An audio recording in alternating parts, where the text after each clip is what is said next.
नमस्कार साथियों। आप देख रहे हैं online exam success YouTube channel. इस वीडियो में भी 50 प्रश्नों का संग्रह किया गया है। इतिहास, भूगोल, नागरिक शास्त्र, भौतिकी, रसायन शास्त्र, जीव विज्ञान, गणित, हिंदी तथा अंग्रेजी से 5-5 मोस्ट वीवीआई प्रश्न लिया गया है जो परीक्षा के लिए संभावित प्रश्न के रूप में है।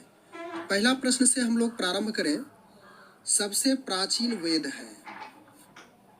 वेद की संख्या 4 होती है कुल। इसमें सबसे प्राचीन वेद पूछा जा रहा है। ऑप्शन दिया हुआ है आपका। ए नंबर ऑप्शन है ऋग्वेद, बी है यजुर्वेद, उसके बाद सी नंबर है सामवेद और डी नंबर है अथर्ववेद। तो इन चारों वेद में सबसे प्राचीन वेद ऋग्वेद ही है। ऑप्शन नंबर ए आपका सही है। और इसी में यदि सबसे आधुनिक वेद यानी कि नया वेद कहा जाए तो यह अथर्ववेद कहलाता है। तो प्रश्न पूछा गया कि सबसे प्राचीन वेद कौन है, तो यह ऋग्वेद सबसे प्राचीन वेद के रूप में जाना जाता है। इसके बाद दूसरा नंबर प्रश्न है, ऋग्वेद में कुल मंडलों की संख्या क्या है। ऑप्शन है 10, 11, 12, 13। तो ऋग्वेद में कुल मंडलों की संख्या आपको बतानी है। ऑप्शन देख ही रहे हैं 10, 11, 12, 13। तो राइट इसका आंसर है 10 यानी कि ऑप्शन नंबर ए सही है। इसके बाद अगला प्रश्न है, पुराणों की संख्या कितनी है यानी कि पुराणों की संख्या है। ऑप्शन है 17, 18, 19, 20। तो पुराणों की कुल संख्या कितनी है। कुल इसकी संख्या 18 होती है जिसका राइट ऑप्शन बी है यानी कि यह आपका सही आंसर है। इसके बाद अगला प्रश्न चौथा नंबर, सबसे प्राचीन पुराण है यानी सबसे प्राचीन पुराण क्या है। तो पुराण की संख्या कुल 18 हुई और इसमें से सबसे प्राचीन पुराण पूछा जा रहा है। ऑप्शन दिया हुआ है वायु पुराण, मत्स्य पुराण, गरुड़ पुराण, इनमें से कोई नहीं। तो सबसे प्राचीन पुराण मत्स्य पुराण है। ऑप्शन नंबर बी आपका सही है। इसके बाद पांचवा नंबर प्रश्न, अर्थशास्त्र के लेखक हैं। इसका ऑप्शन दिया हुआ है ए नंबर चाणक्य, उसके बाद बी है अरस्तु और सी है सुकरात और डी है इनमें से कोई नहीं। तो क्या प्रश्न था, फिर से हम लोग देख लें कि अर्थशास्त्र के लेखक है। तो अर्थशास्त्र के लेखक चाणक्य है जिसे कौटिल्य या विष्णुगुप्त के रूप में भी जाना जाता है। तो राइट ऑप्शन आपका ए है। अगला प्रश्न 6 नंबर। अब हम लोग भूगोल में आ चुके हैं। 5-5 प्रश्न को ही यहाँ पे संग्रहित किया गया है। छठा नंबर प्रश्न भूगोल का है, सौर मंडल का प्रधान है यानी कि सौर मंडल का प्रधान किसे जाना जाता है। ऑप्शन दिया है चंद्रमा, सूर्य, तारा, बृहस्पति। तो इस प्रश्न को आपके लिए मैं छोड़ रहा हूँ सभी वीडियो की भांति जिस प्रकार से मैंने छोड़ रहा था, और आपका सही जवाब भी आ रहा है। हम लोग किसी वीडियो में सिर्फ मॉक टेस्ट के रूप में यानी कि आपको सभी प्रश्नों का जवाब कमेंट के माध्यम से देना है। 10 या 15 प्रश्न हम सेलेक्ट करेंगे और आपको जवाब देना। उसके बाद किनका सही अधिक होता है उनको मैं फिर इस चैनल के माध्यम से उनका नाम यानी उनके नाम की घोषणा करूंगा। तो चलिए आगे बढ़ते हैं। यह प्रश्न आपके लिए है, सौर मंडल का प्रधान है चंद्रमा, सूर्य, तारा, बृहस्पति यानी कि इसमें सौर मंडल का प्रधान के रूप में किसे जाना जाता है। आपको कमेंट के माध्यम से इसकी जानकारी लोगों तक पहुंचाना है। इसके बाद 7वां नंबर प्रश्न है, सूर्य की उम्र है यानी सूर्य की उम्र कितनी है, लगभग में यह पूछी जाती है। ऑप्शन है 4 बिलियन, 5 बिलियन, 10 बिलियन, 11 बिलियन। तो आपका राइट ऑप्शन 5 बिलियन होगा। बी नंबर ऑप्शन सही है। अगला प्रश्न है, यह एक संभावित समय है। नंबर प्रश्न है, सौर मंडल का एकमात्र ग्रह जिस पर जीवन है।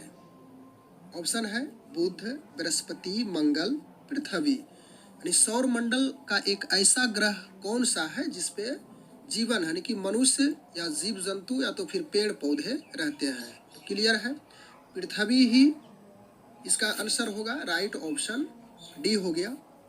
अगला प्रश्न 9 नंबर में हम लोग आ चुके हैं। पृथ्वी का कुल भाग का कितना प्रतिशत जल है। 70%, 29%। इसके बाद 2 ऑप्शन नीचे दिया हुआ है, 71% और 55%। तो जल का कितना प्रतिशत है इसे आपको बताना है। तो जल 71% है, राइट ऑप्शन सी होगा। इसके बाद 10 नंबर प्रश्न, जीवाश्म ग्रह कहा जाता है, यानी कि जीवाश्म ग्रह किसे कहा जाता है? ऑप्शन है पृथ्वी, चंद्रमा, बुध, इनमें से कोई नहीं। तो इसका राइट ऑप्शन बी है, यानी कि जीवाश्म ग्रह चंद्रमा को कहा जाता है। तो बी नंबर सही है। अगला प्रश्न है 11 नंबर। हम लोग भारतीय संविधान में आ चुके हैं। 11 नंबर प्रश्न काफी महत्वपूर्ण है। संविधान के निर्माण में कितना समय लगा? ऑप्शन दिया हुआ है 2 वर्ष 11 महीना 18 दिन, 3 वर्ष 11 महीना 18 दिन, 4 वर्ष 11 महीना 18 दिन, 5 वर्ष 11 महीना 18 दिन। तो संविधान के निर्माण में 2 वर्ष 11 महीना और 18 दिन लगा है। तो इसका ए ऑप्शन सही है, यानी कि ए ऑप्शन सही है 11 नंबर प्रश्न का। इसके बाद अगला प्रश्न हम लोग 12 में आ चुके हैं। संविधान संशोधन की प्रक्रिया का प्रावधान दिया गया, यानी संविधान में संशोधन की जो प्रक्रियाएं हैं, संशोधन करने की जो बात कही जाती है, तो कहाँ से लिया गया है? ऑप्शन है रूस से, दक्षिण अफ्रीका से, कनाडा से, जर्मनी से। तो संविधान में संशोधन की प्रक्रियाएं दक्षिण अफ्रीका के संविधान से लिया गया है। ऑप्शन आपका बी सही है। 13 नंबर प्रश्न है, संसद के कितने सदन हैं? संसद के कितने सदन हैं? A number option Lok Sabha, Rajya Sabha. 2 option नीचे दिया हुआ है, इसको हम लोग देख लेते हैं। दोनों, उसके बाद डी है, इनमें से कोई नहीं। तो संसद के 2 सदन होते हैं, लोकसभा और राज्यसभा, इसलिए आपका राइट आंसर सी होगा।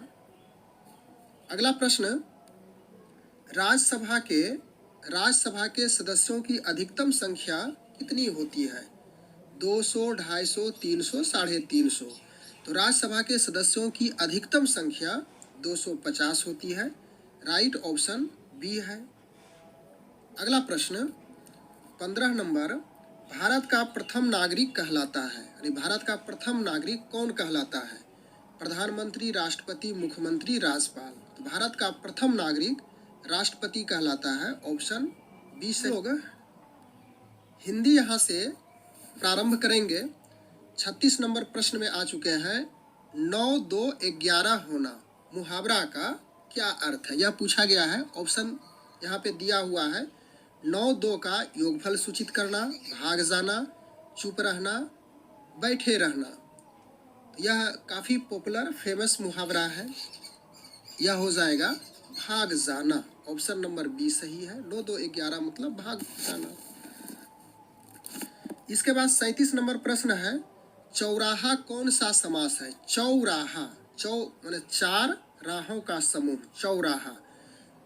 ऑप्शन है तत्पुरुष समास, द्विगु समास, द्वंद्व समास, बहुब्रीहि समास। तो यह द्विगु समास हो जाएगा, ऑप्शन नंबर बी। चौराहा, 4 राहों का समूह, संख्या सूचित हो रही है। अगला प्रश्न है 38 नंबर, किताब टेबल पर है, यहाँ पे में कौन सा कारक प्रयुक्त हुआ है? किताब टेबल पर, इसको देखिए, पर है कारक, तो यह कौन सा कारक है? संबंध कारक, अधिकरण कारक, अपादान कारक, कर्ता कारक। तो अधिकरण संबंध का के की होता है, अधिकरण में पर होता है, तो यही कारक अधिकरण में पर, यही कारक है। ऑप्शन नंबर बी आपका सही है। इसके बाद 39 नंबर में हम लोग आ चुके हैं। हर्ष का विलोम शब्द, यानी कि उल्टा शब्द पूछा गया हर्ष का। तो ऑप्शन है खुशी, विषाद, दुख, इनमें से कोई नहीं। तो विषाद इसका राइट आंसर होगा। अगला प्रश्न है 40 नंबर, पेड़ से पत्ते गिरते हैं में कौन सा कारक है? तो यह पेड़ से पत्ते, यानी कि पेड़ से पत्ते का जुदाई हो रहा है, तो कौन सा कारक है? आपादान कारक, संबंध बोधक कारक, संबोधन, अधिकरण। तो आपादान कारक यह है, यानी कि जुदाई हो रहा है आपादान से। अगला प्रश्न है 41 नंबर, यहाँ से गणित प्रारंभ होगा। समांतर श्रेणी है, यानी कि एपी में अर्थमेटिक प्रोग्रेशन में पूछा जा रहा है कौन सा है? तो 2, 4, 6, 1 2 3 4 8 1 6 इनमें से सभी। तो देखिए एपी समांतर श्रेणी में क्रम समानांतर होना चाहिए, यानी क्रम बराबर होना चाहिए। तो इसको देखिए 2 4 6, 2 में 2 जुटा तब 4 हो गया, 4 में फिर 2 जुटा तो 6 हो गया। इसलिए आपका राइट ऑप्शन ए है, या समांतर श्रेणी में है। इसके बाद 42 नंबर प्रश्न है, साइन 60 डिग्री का मान है, साइन 60 डिग्री का वैल्यू पूछा गया है, हाफ √3/2 1 0। तो साइन 60 का मान √3/2 होता है। राइट ऑप्शन आपका बी हो जाएगा। इसके बाद अगला प्रश्न है, किसी संभव घटना की प्रायिकता होती है। किसी संभव घटना की प्रायिकता, प्रोबेबिलिटी से यह हिसाब है, यानी प्रायिकता से, संभाविता से। 1 2 3 0। तो किसी संभव घटना की प्रायिकता 1 होती है, 1 से अधिक नहीं होती है। तो ऑप्शन ए आपका सही है। इसके बाद 44 नंबर प्रश्न, 2√3 कौन सी संख्या है? परिमेय, अपरिमेय, वास्तविक संख्या सभी। तो इसमें देखिए रूट लगा हुआ है, √3 है, तो यह अपरिमेय संख्या हो गई। ध्यान रखिएगा कि जो ही रूट कहीं पे मिले और उसका वर्गमूल ना हो, रूट में ही रहे, तो वह अपरिमेय संख्या हो जाती है। इसके बाद अगला नंबर प्रश्न 45 नंबर, 2 4 6 4 2 4 का बहुलक है। तो कौन सी संख्या अधिक बार प्रयोग की गई है? इसको देख लीजिए, 2 बार आया है, लेकिन 4 3 बार प्रयोग किया गया है। तो यह 4 यानी कि बी नंबर ऑप्शन आपका सही है।